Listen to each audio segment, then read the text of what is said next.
I basically have taught them that people like you for who you are, and if they don't like you for who you are, you don't need to be bothered with them, period.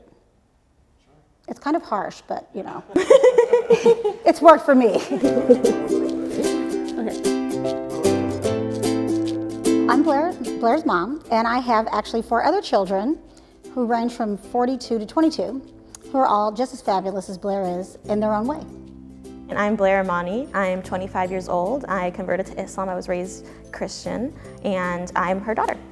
So I remember I was like 7, and it was when we first moved to the new school, and somebody asked me what race I was, and I was like, well, how do I respond? Because we have a mixed heritage, and I didn't know how to respond, and my mom told me to say that I was multiracial or to say that I was black, or really like not answer at all. And I think it was really dope because I was like, I feel so different. I'm the only black kid at the school other than my like little sister and generally in my classes. And so she was just like, well, you don't owe everybody a response. And I was 7, and I feel like that was really empowering, just the idea that you don't owe everybody an answer. People want you to fit in a category.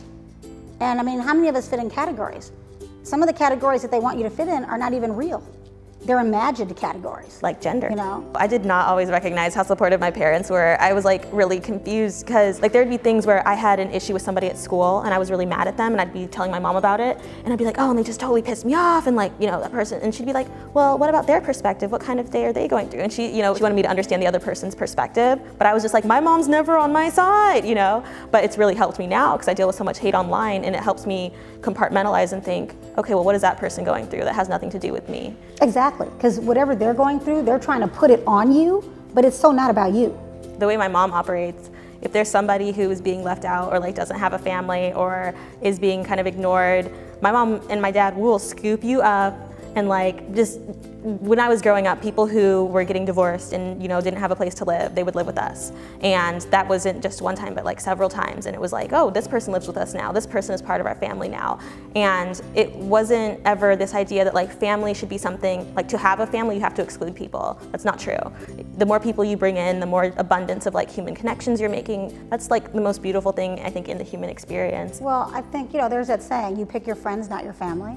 And I think that it's really good to go around and just, you know, make your friends your family, because our families don't always work out for us. My mom raised me with the idea that we all have an inherent worth, and that is, you know, matter of fact, whether a community says that you are doing something wrong or if the world is telling you that you don't deserve to exist. And so basically the work I try to do is share that message that my mom taught me, that my dad taught me growing up with the rest of the world, and just the idea that you're fabulous and it's okay to say that you're fabulous, and to have that strength within yourself. And so I do that through social media, on Twitter, on Instagram, and then also through my book, Modern Herstory, which came out on October 16th. Know that there's always hope, that you are who you are, and be proud of who you are, and that education is key.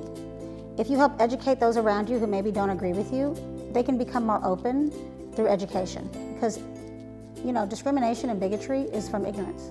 If you're a young person who feels like there's like no hope, or you're isolated, or people just don't understand you, just recognize that this is a time for you to build yourself up, to affirm yourself, look in the mirror every day and say that you're fabulous, and know that you're getting those affirmations from yourself, where other people feel like they have to get their validation from the outside. And when you come out of your cocoon of having to be isolated and having to be within yourself, you'll come out and you'll be able to survive in a new day where you find your chosen family, where you find your tribe, and you can build with people and come together. My name is Blair Amani. And I'm Christina Brown. And we're here to tell you that it gets better.